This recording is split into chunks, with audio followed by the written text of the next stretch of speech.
So who are you and what do you do? Ups. Yes. And the quote is, Marco Blankenburgh. Good to meet you again. I walked in the door and I saw a quote by Steve Jobs. Well, those who are crazy enough to think they can change the world, they are actually the ones who do it. Oh, it's a good way to start. Yeah. Well, I'm from the Netherlands originally. I always thought a good title for a book would be The Why Behind the What. Yes.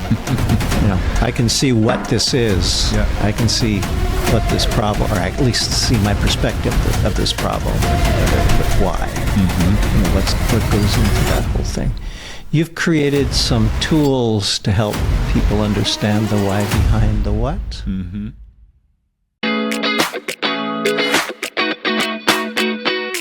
Marco Blankenburgh. Good to meet you again. I walked in the door and I saw a quote by Steve Jobs. Yes. And the quote is, well, those who are crazy enough to think they can change the world, they are actually the ones who do it. So who are you and what do you do and why is that quote in your office? Oh, it's a good way to start. Yeah. Well, I'm from the Netherlands originally, but we're sitting in Dubai in our office, in our KnowledgeWorks office. I've been in the Middle East more than 30 years, but have lived internationally multiple times and left the Netherlands for good in '92. You left it for good, or you left it for good? On good terms. Okay. But of course, still go back. Yes. Have had the privilege to live a very intercultural life ever since then. And that has become the core of what KnowledgeWorks is involved with. So being interculturally married, having 4 third culture kids at home, all my life is intercultural. And that also became one of the main focus areas for the company that we started 25 years ago. 25. Congratulations. Yeah, we survived. Most startups don't make it 18 months. So what is KnowledgeWorks and what's its mission? So KnowledgeWorks is focused on helping people thrive and succeed in a global, culturally complex world. And that can be through not-for-profit initiatives that we do. For instance, we have a thriving intercultural marriages program. Marriages? Yeah. All the way to the boardroom where we equip global leaders with global competencies and intercultural agility. So our tools are applicable as soon as 2 people come together, basically. Okay. So are there any direct parallels between people from a different culture getting married and companies buying another company and having to put it together? Totally, yes. Because depending on where you come from, the view of male-female relationships and what that looks like in a marriage might differ very, very much. And when it comes to 2 companies coming together, typically one company buys the other company unless it's a JV. But the biggest mistake that they always make is that the buying company says, you now belong to us, therefore you will do as we do. And that's why there is such an incredible failure rate. And when you look at last year, about $4 trillion worth of M&A globally, a third of that is cross-border. So one company in one country buying a company in another country. And the conservative failure rate is 50%. So that's like $600 billion down the drain. And when you look at some parts of the world, one of our facilitators, he works between North America and South America in the M&A space, and he says the failure rate is 90%. So I think in intercultural marriages, it's very similar. It's like, how do you allow both entities to be part of the culture creation process? And if the one starts to domineer the other and say, no, it has to be my way, typically it doesn't work that well. And we've seen that with M&A work as well, where we've been involved in several projects where after a few weeks, all of a sudden, the people that were bought, or the people from the company that was bought, they turned their LinkedIn profile to open for networking. And then the honeymoon is over. The honeymoon is over. Yes, because then they realize the culture that this company enforces on us, it's not how we want to work. It's not what I get up for in the morning. So yeah, there is a great parallel. I must say nobody's ever asked me that, but as I'm talking about it, it definitely is true. I think that'd be a fascinating doctoral project, don't you? Yeah, especially since so much trillions or it's billion. Crazy. Yeah. And why does it cost so much to enter into any arrangement without understanding the stories and the culture and the background of the other? Yeah. And unfortunately, still today, the traditional teams that handle those acquisitions, they are predominantly filled with lawyers and financial gurus, and they drive the project.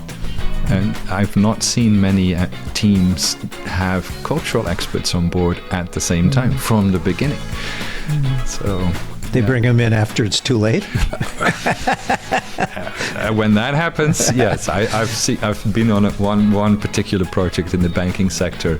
It was already 2-3 years in, and I met the team, and I started to understand. Okay, these were acquired by a very well-known bank in the UK, and the one gentleman said, "Yes, I'm the last man standing from the acquired bank, and I'm leaving within 3 months." I'm the last man, and I don't want to work here anymore. We looked at a very interesting map on your wall in the back room of how different nations fit with different nations and how our expectations we always think we're bigger than we are. You have 55 countries that you've worked with. You have 80 directly trained people. You work with 700, 800 groups. Yeah. What do you look for in someone who can navigate this kind of understanding the backstory and how much it influences the future? How do you find and keep great people like that? So our practitioners, as we call them, 700-800 around the world, they live in 55 countries. They're not employed by us, but we certify them to then serve the companies or organizations they work for, which could be an academic institution, an NGO, a corporate, a government department. And 30% of them are independent, so they're solopreneurs. And people always say, yeah, but I've already been international or an expat for X number of years. And when you look at the statistics of who actually joins our global network, it's people who on average have 20 or more years of intercultural experience. And I love that because we have certifications at the moment. We have 12 people in a certification, and there's hundreds of years of intercultural experience between them. And what they're looking for is a systematic way to explain the why. So they all have incredible experience, but if a new person joins their team who is totally new to anything intercultural, and they ask, well, why did you do A and not B? Very often they can't explain it. And our methodology allows you a systematic framework, an analysis framework, and simply put it helps you understand the why. One of our facilitators, he grew up in Africa, he's from Sweden. He now works for the Swedish government, but when I met him, he worked for a big NGO. And he told me, he would go around as a young teenager, having a blonde Swedish boy raised in Africa. He would go around with people, with dignitaries, because of his parents' connections, and he would say to them, "Sir, when you meet the minister, do not say this." Okay. And the minister would say, "Why?" And he would look up and say, "Just trust me, don't say that." And when I met him, he joined our certification, which is now quite a few years ago, and he said, "Finally, I can explain the why." I just knew that A was better than B, but I couldn't explain why. So that's what people typically walk away with, a structured way of understanding intercultural dynamics. We always say that when you really understand our method, 95% of any intercultural dilemma that you've ever faced, you can explain it. And that's the beginning of saying, okay, I now know what's happening, I know why it happened. Either how can I do different next time? Or better still, you do that in the moment. You see the vibes in a meeting going in a certain direction. You see that something I said didn't land the way I had anticipated. And you, in the moment, can actually pivot and shift. That's what we're after. Those are the people with, I would say, the highest level of intercultural agility. You used the word dynamics. Dunamis is the Greek word for power, right? When Nobel wanted to find a name for his putting the nitro in the sticks and controlling an explosion, he took the word dynamite, right? Yes. What are cultural dynamics? Well, the best way to explain it is examples. So I grew up in a country where, by and large, the Netherlands, doing the right thing and avoiding the wrong thing is very important. And the result of that is that automatically the idea that efficiency is to do with just telling it as it is. Okay. Because if you just tell it as it is, then you and I know exactly where we stand and we can solve the problem or make a decision. Very good German way of doing things. Yeah, I would say our neighbors, especially the northern part of the country, is also very much focused like that. Sure. But I now have spent many years in Africa, Middle East, Asia, and their preoccupation is not always with doing the right thing. It very often is something like, I want to be an honorable member of this team, or I want to be an honorable representative of my family or my tribe. And then the rationale and the thinking in that person's head and how they show up in a meeting is going to be very different. The undercurrent behind it is very different. So imagine, here am I as a young Dutch boy entering into the Middle Eastern context, and I just want to figure out what's happening around me. So I ask point blank questions, and I didn't realize that my point blank genuine questions, but very ignorant questions, actually were perceived as shameful. It's like, you don't talk about that in public, or these questions are inappropriate. So when you think about intercultural dynamics, that's a simple example of I was raised to allow everything I do to be filtered through what's the right thing to do and what's the wrong thing to do, and how do I avoid that? Well, a lot of the Middle East is driven by what's the honorable thing to do, which, by the way, doesn't have to be logical. It's just honorable. And how do I avoid as much shame as I can in the way we interact together? So when you don't understand those dynamics, yesterday we were on a certification call, and they're practicing having these conversations with people.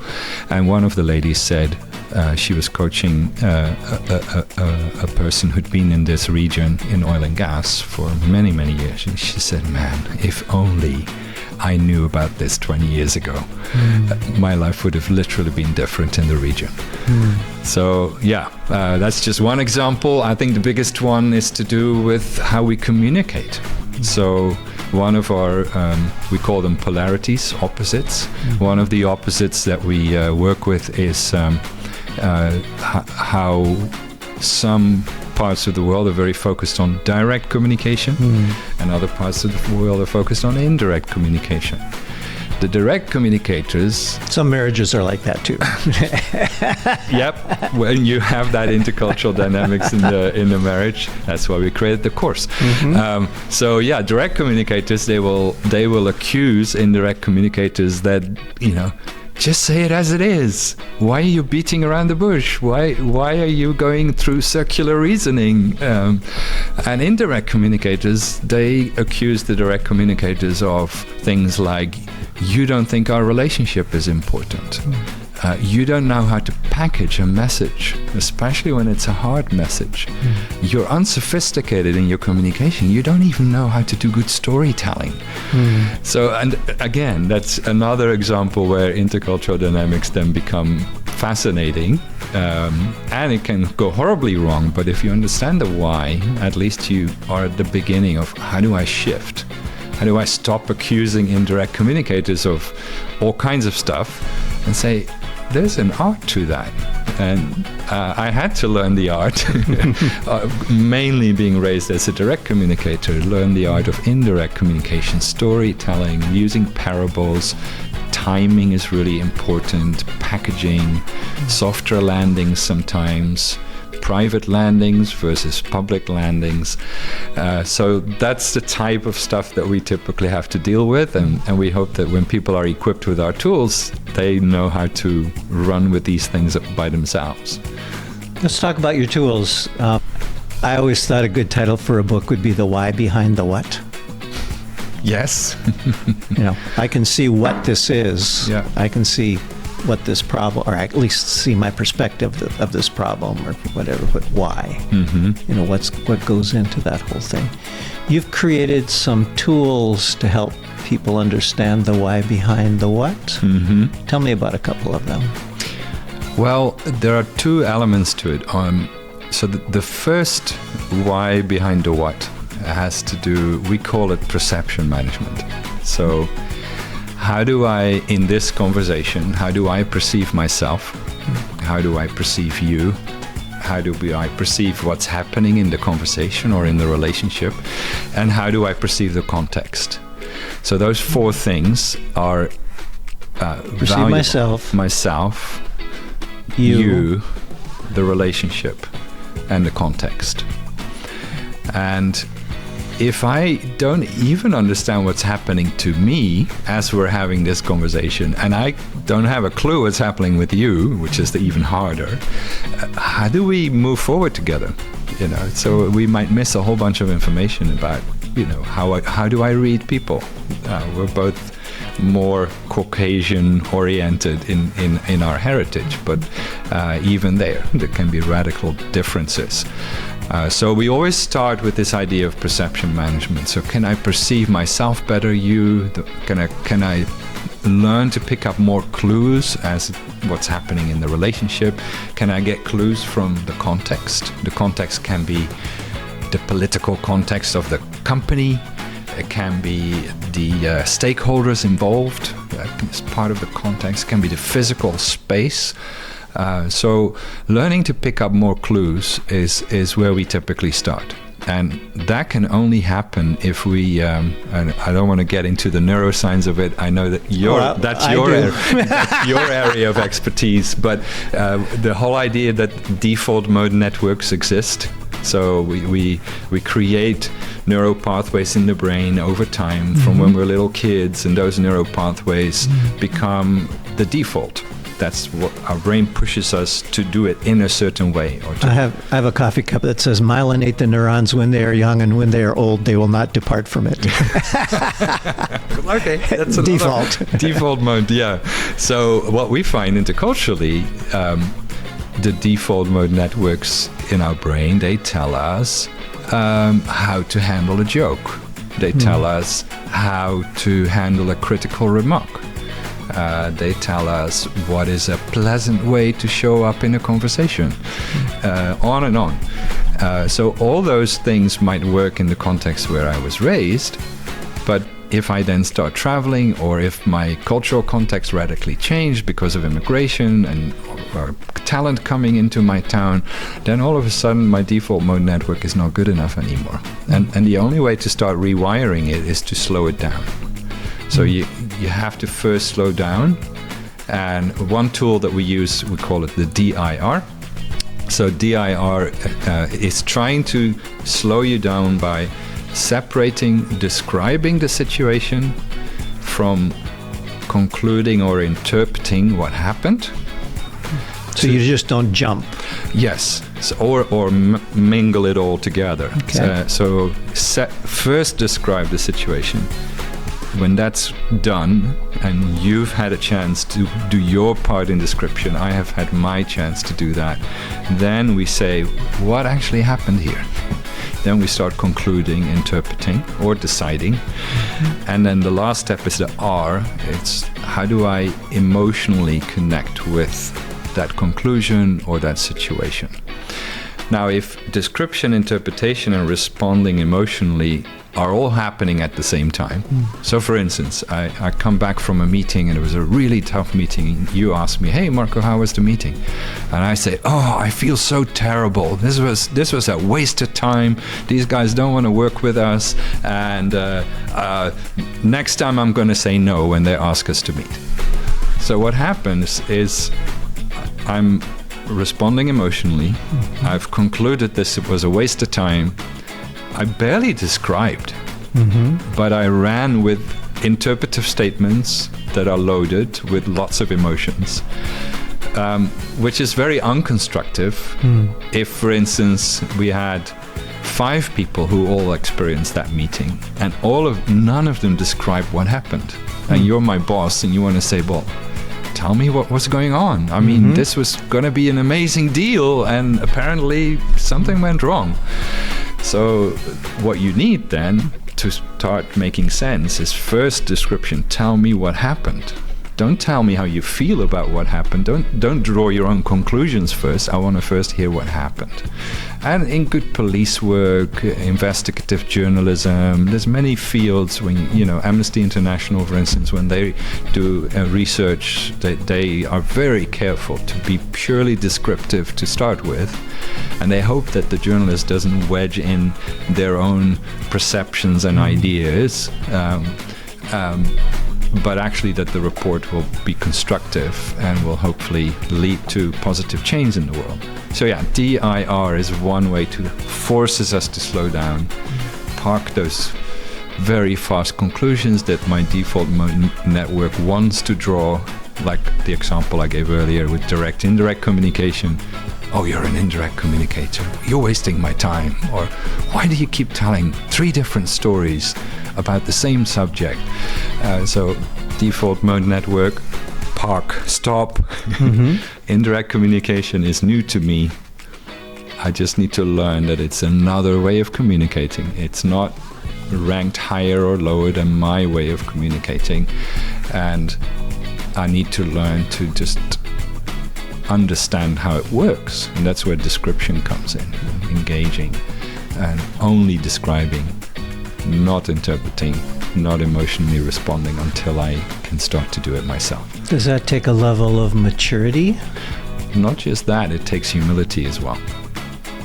Because it means that I have to first recognize that there is another way, and that my way is not necessarily better.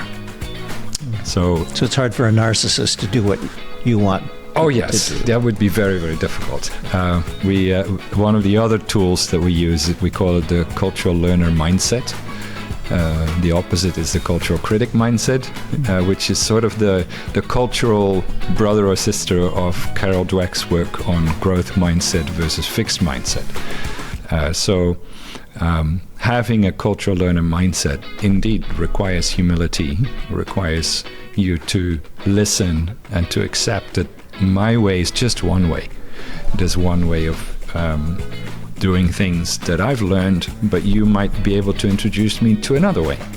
And this is especially important when it comes to conflict management, handling change, some of the big things that are happening in the world on a daily basis that we do horribly bad as humanity. So that's where having the ability to perceive self, you, the relationship, the context better, that's where we start. So I was just out hunting with my friends on the Montana border, North Dakota, pheasant hunting, and they had 2 dogs that they live their whole life to get out there and do what they do best, right? And they're just going, they're back and forth and back and forth, and they'll stop, and there's the bird, and they just love doing this sort of thing. That dog is living for this thing that is their passion, that's their internal training. There are some people who are stuck because they're not doing what they love. There are some people that are stuck because they just have to make a living, not a life. There are some people that maybe don't understand themselves enough, but they think they're right all the time. How do you work with teams where you have some of each of everything, and to get that perception, Perry, to look around, right? Yeah. So one of these dogs gets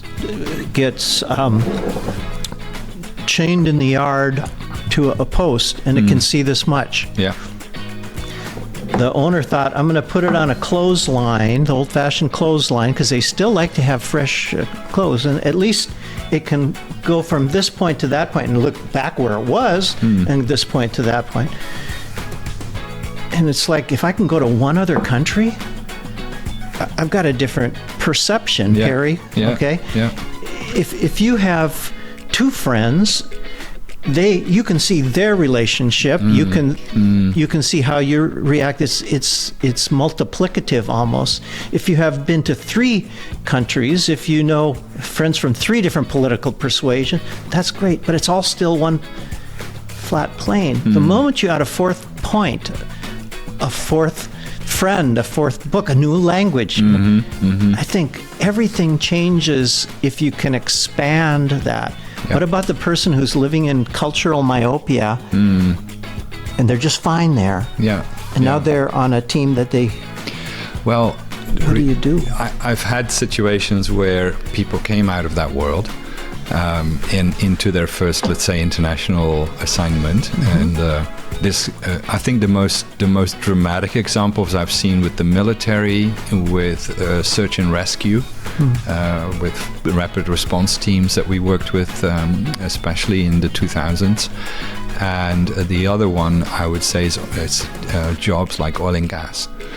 Where you're a rig worker, and one of the ladies that is specialized in working in that sector, she has her own podcast on intercultural agility, because as a rig worker, you probably get trained in the Philippines, in Nigeria, in the US, and then you get an international assignment, and all of a sudden there will be rig workers on that contained island from all those countries together, and there's no escape. And it's fascinating to hear her tell the stories of how they either just terminate contract or they have to make it work. And I've seen the same with the military.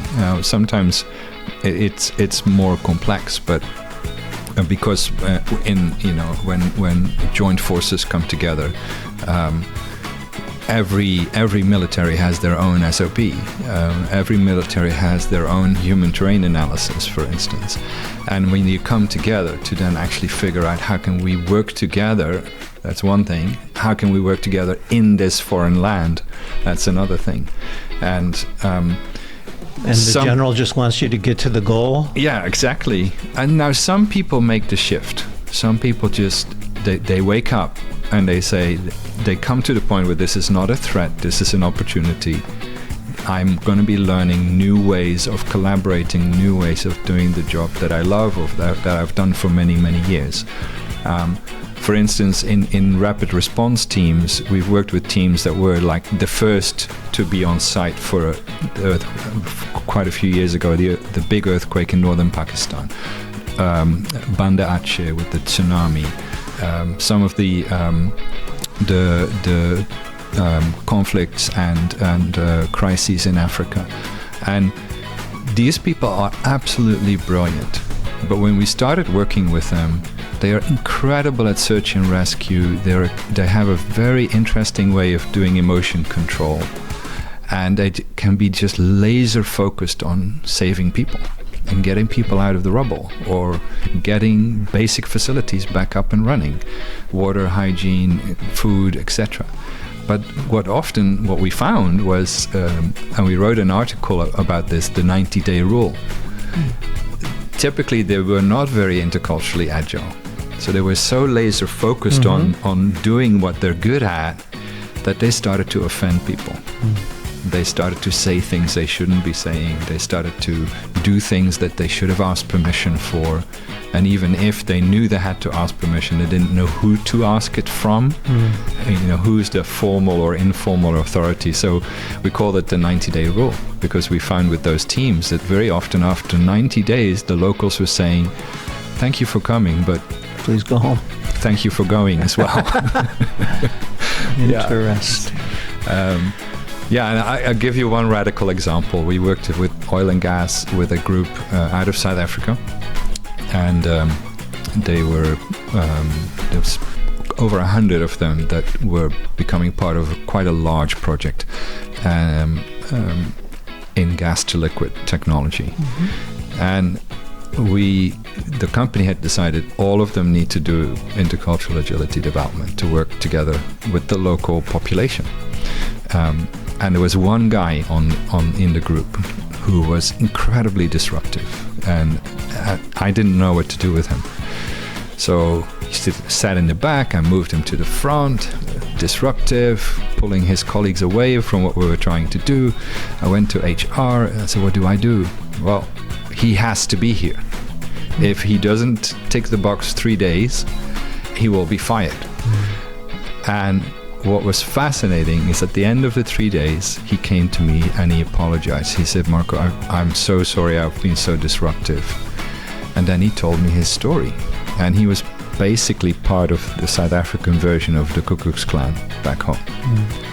And his life got turned around in those 3 days because he realized, first of all, if I don't get this right, my career is gone. And once he engaged, he realized, wow, there's a whole other world out there that I've been raised to criticize, to see as the enemy, etc., etc. And it was just a profound difference, day 1 versus day 3. That was beautiful, although we don't always see that. Sometimes you get called into situations where people are at loggerheads, and no matter what you do, that's where the cultural learner mindset has to be kindled, because if they stay a cultural critic, I can't do anything. Let's go back to your tools. You've got specific tools that accomplish specific tasks, from marriage to business acquisition. Tell me about the main tools. The toolbox is very similar. So it's just, it's like a carpenter, If you give carpentry tools to me, I might be able to create something functional. If you give it to a master carpenter, he or she could turn that into a beautiful cabinet. And different tools accomplish different things. But in essence, a hammer is still a hammer. What you use it for and in whose hands it is determines what is accomplished. And it's the same with our tools. So I've mentioned some of these perception management tools like DIR and cultural learner versus cultural critic. How do you nurture that? How you detect where you are? How do you nurture it? We use that a lot with client engagement, for instance, or bringing teams together. But if we want to go deeper, then we have 2 tools to actually do proper assessments with people: 3 colors of worldview and cultural mapping inventory. Now, those tools are some of the only tools in the world that are designed to answer the question, who am I as a cultural human being? So we all carry a passport, we all might have an ethnic background or a tribal affiliation. If you're from North America, there are 5 main racial groupings in society. But what we believe is that those are important, but what's more important, especially if you're connecting for the first time with somebody, it's more important to connect with that deeper layer of who you are as a cultural human being. And if you say, oh, you're Caucasian American, or you're African American, that puts such a label on you that it's really hard to peel that label off. And that's why we flipped the process. So we said, my preoccupation when I meet you should be, who are you as a cultural human being? And if I make that shift, it's really simple, but it's a profound shift, because I engage with you in a different way. I start to look for different things. I start to ask different questions to get your story. So who are you as a cultural human being? How did you become that cultural human being? Now, that technique already existed in the world of psychology. So in the world of psychology, we have the Jungian framework, we have the Big Five of psychology, we have Marston's framework, which became the DISC profile. So there's a universal framework out there somewhere, and that supposedly can explain psychologically human behavior. And we use that same idea for the world of culture. So we said, is there a framework that we think is applicable to all of humankind? And can we use that framework to assess people, to answer that question, who am I as a cultural human being? And when we do that, that's where a leader starts to understand why they do things the way they do as a leader. That helps them to lead their team better. That helps them to build culture in the team, because now they have a bunch of cultural human beings that bring their cultural wiring to work. Now the leader can say, now I understand where we're all coming from. Now I understand the why. The why behind the what. Now I have almost the raw material I need to build the culture of the team.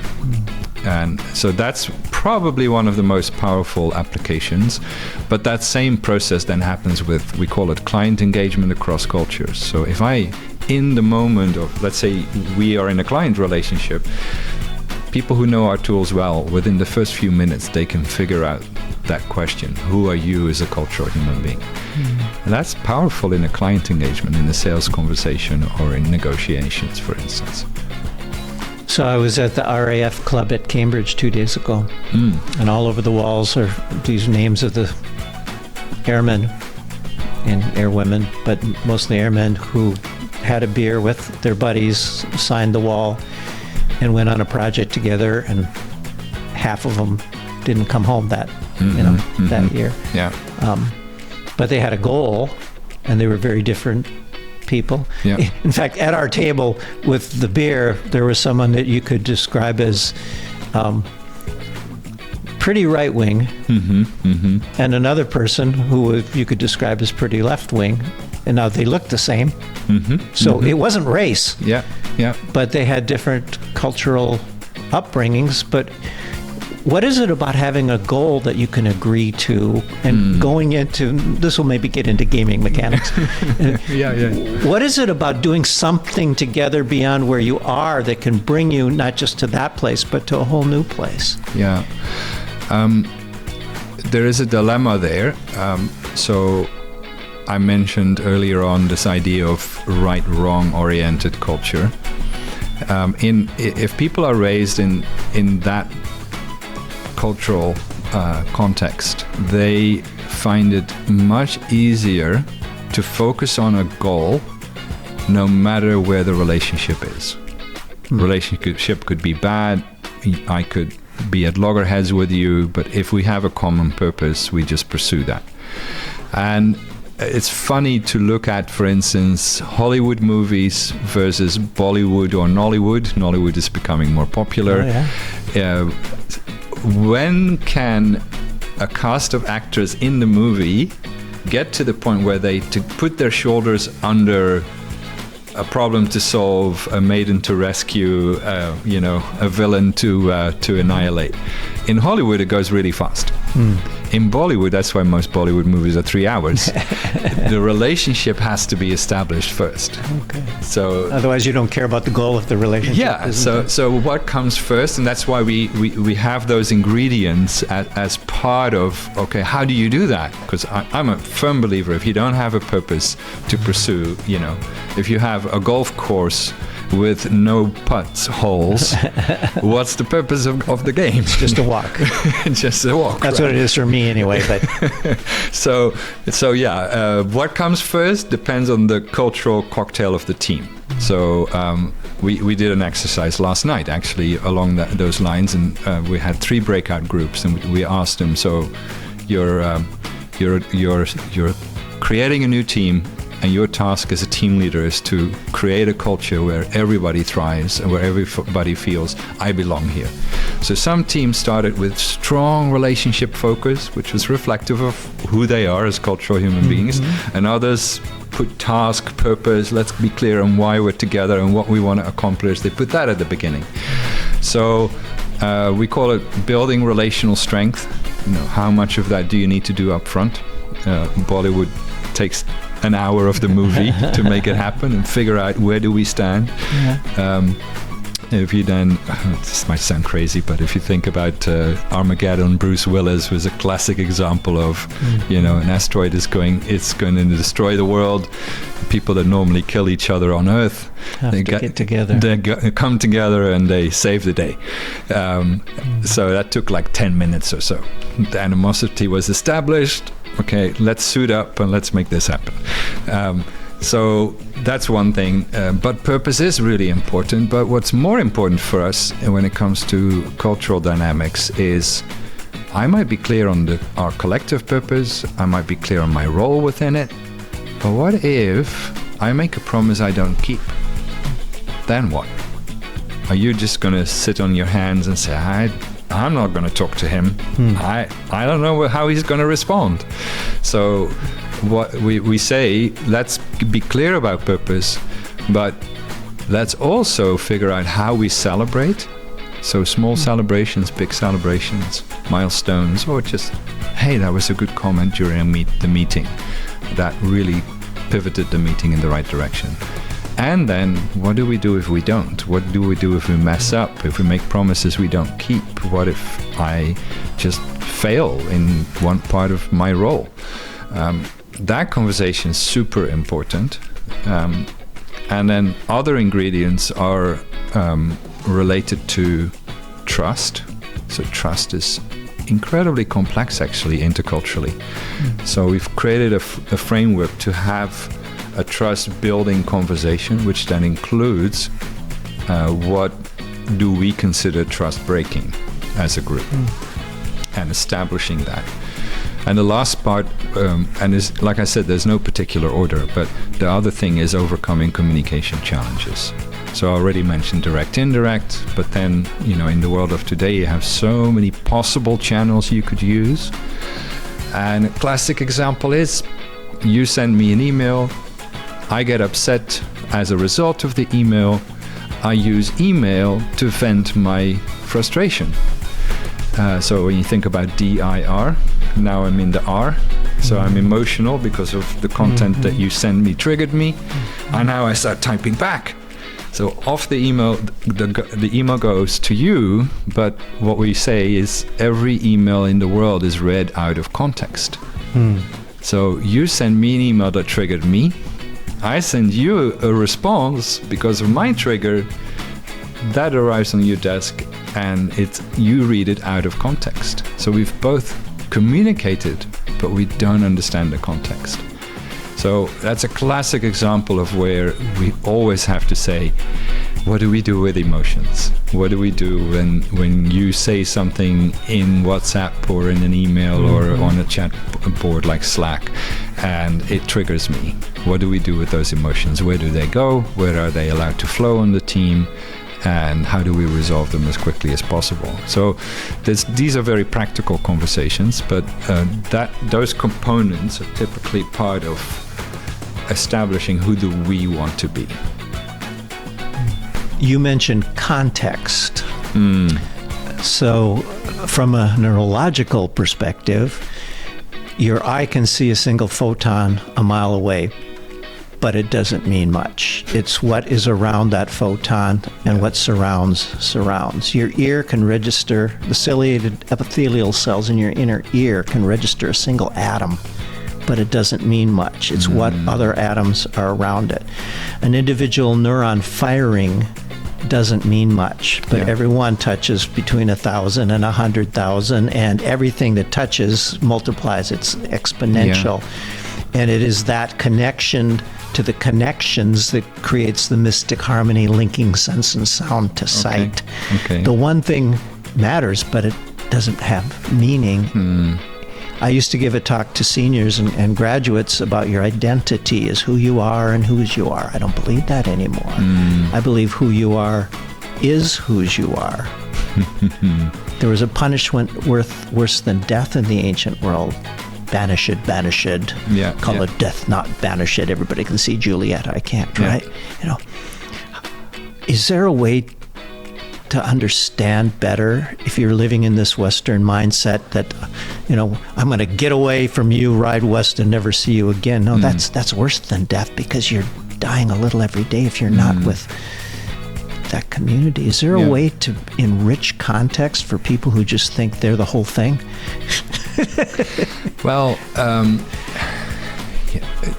very often.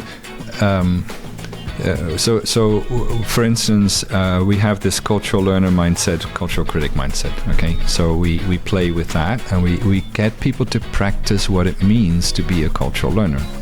And the way they do that is through questions. So we actually created a game around it. Yes. But what's the game called?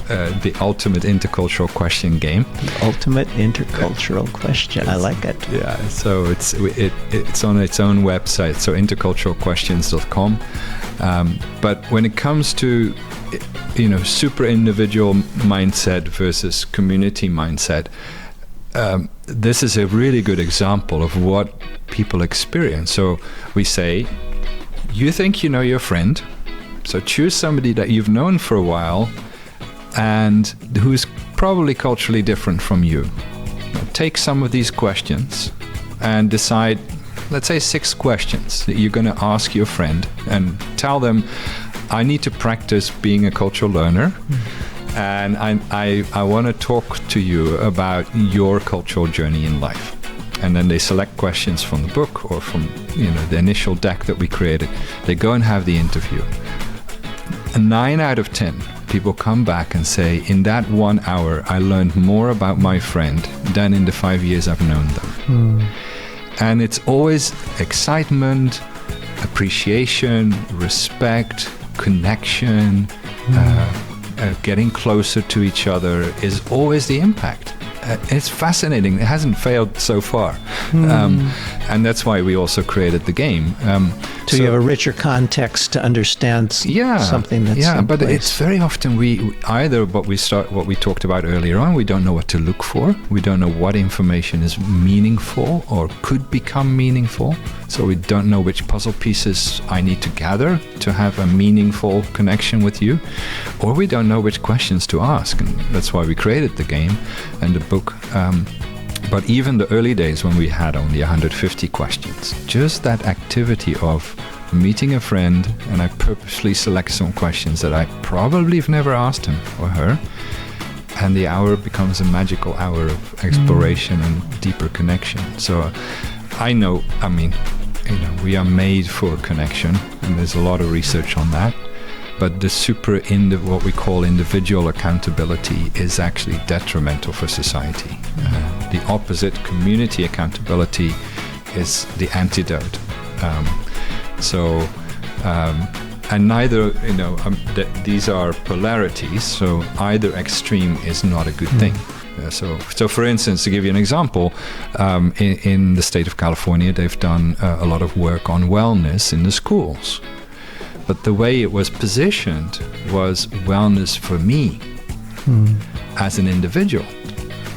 And the interesting side effect was volunteerism started to drop.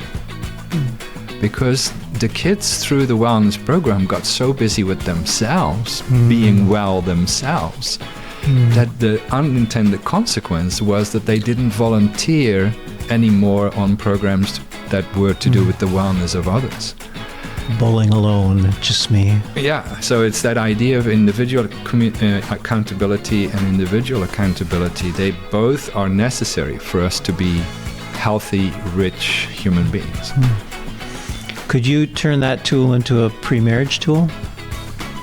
I'm sure we could. It's part of our assessment when we work with couples, but that's typically a big thing. Even between me and my wife. My wife is much more community accountability oriented. I was raised, the Dutch culture is very much individual accountability, and I had to learn to be much more community accountability oriented. When I look at her family and the way they function, the willingness to go the extra mile, to not just be asked to be there for one another, but just being there for one another. So yeah, definitely in marriage. You know, the Hebrew for sex is to know, right? Adam knew Eve, right? And it seems like there's a whole lot of knowing without a lot of knowing going on.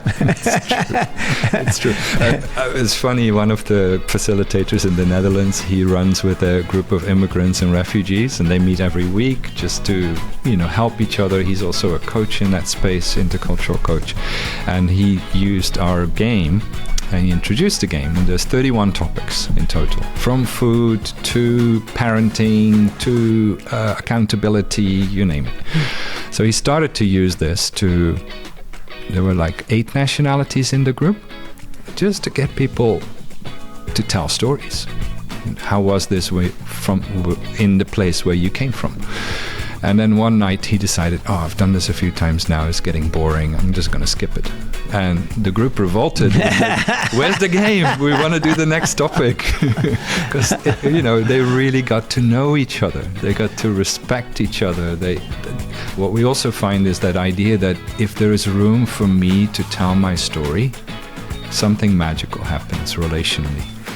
And we lose that if we become very individual, accountability oriented. Why is it so important to tell your story, both for you and for the community? It's the context. The context fires up. It starts to come alive. Yeah. Maybe people from very different worlds see some intersection. Mm-hmm. Oh, you lost a brother too? There's an incredibly beautiful video clip that a Danish broadcaster did 8-9 years ago. So they got a group of people, from different stereotypical sections of society in Denmark, and there were like 10 different sections, and they had white boxes for each one. So you had the tattooed bikers, you had the elderly, you had a bunch of nurses and doctors, and all these groupings. And then they started to say, who of you was the joker in the class? And then there was a box in the middle, and whoever was, they would step into the box. Who of you is the oldest sibling? Who of you was kicked out of class when you were a kid? Who of you lost a sibling? Who of you battled with cancer? And he went on, and it was just so powerful because it just visually and experientially just broke through all the superficial differences that initially they were visible in the room, and then they realized, no, we're all human beings. We're all going through similar things, maybe in a different context. But yeah, that was just really powerful. When it comes to the what you've described as a monoculture, we think we're multicultural, but the CEO of this and this and this probably speak the same Harvard, Cambridge business, Oxford business language. Why is it a mistake to put people into racial boxes, which is kind of the first thing Americans do anyway? So, first of all, anthropologically, sociologically, culturally, those boxes really don't exist. If you dig into it, what are the parameters? And it's typically, the racial boxes. Yeah. So the fact that they don't exist, it's a matter of stereotypes are typically it's not that they're untrue, they're always incomplete. So if I say, oh, you are an African American, or you are a First Nation person, or automatically what happens is I make a statement that has some truth to it, but it's incomplete. So I assume a whole context for you that may or may not be true. Yeah, exactly. Yeah. So it really handicaps our ability to connect, because I start with an incomplete statement that I made. Think of DIR, interpretation. That interpretation, and you know better than me, as soon as we draw a conclusion, our brain fires and it associates that conclusion with an emotion. So if I say, oh, you're African American, or oh, you're from India, the brain automatically fires some sort of neuropeptide, and some sort of emotion gets connected to it. So I'm and whole handicapped. arrays of Yep. neurons connect around that Yeah. picture, whether, Yeah, Okay. and so it handicaps us in the relationship. So these stereotypes, starting either with nationality or ethnicity or race, they're not helpful to start with. They're only helpful in the context of relationship. So if the relationship is established, and then we start talking about my story and where I've come from, what all of that means, then I can find a helpful place for it in the relationship. But if I start with, oh, you're an American with a Caucasian heritage, bang, we have a box. I need to undo all of that as we get to know each other, which is much harder. So why make your life difficult for yourself? which brings us to gamification. What do games do with people who don't even know each other for relationship that sitting in a lecture or reading a book together might not do? Yeah. So there's a number of things that we try, and we're I feel almost scratching the surface. But experientially, what we find is a form of appreciative inquiry around intercultural is very important, because it can get super contentious very fast. So finding a playful, soft landing, and in that landing, relationship is established. People get to know each other. So, for instance, we have a number of live simulations that we do, where we get people to play a game together, but the game is rigged, and it's set up to trigger the emotions, the positive and the negative emotions people might feel, either when intercultural connect goes really well. Oh, I like the guy from India that I just met, or this was amazing, my first time in Hong Kong, or I never want to go there again. So all those emotions, we try to simulate experiencing those in 20 minutes, and people don't realize that it's happening. So they're so busy with the game, but they don't realize that there is all these emotions that fire up. And that's a beautiful way to help people realize, oh, this is actually real. This stuff happens to me on a day-to-day basis, but now we condense it all into a gamified version. So that's one way we try to do it, but that's not scalable, of course, because then you sit with a group in a room. Maybe you have ideas on how to scale that. But and another way is through that card game that we created, the intercultural question game. That is a tool to help conversation go really deep. So that's another way to do it. But my dream really is, how do you scale that type of an experience? But also, how do you scale to a place where, for instance, I mentioned direct versus indirect communication.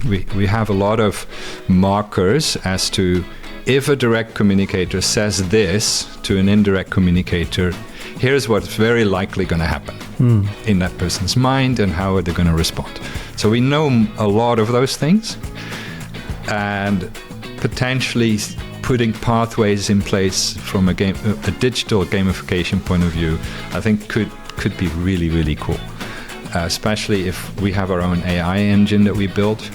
So if that AI engine, from a predictive point of view, it's more likely that engine can predict, if you say this or you make this choice in this game, here are the ramifications of it. The Gantt chart. If, then.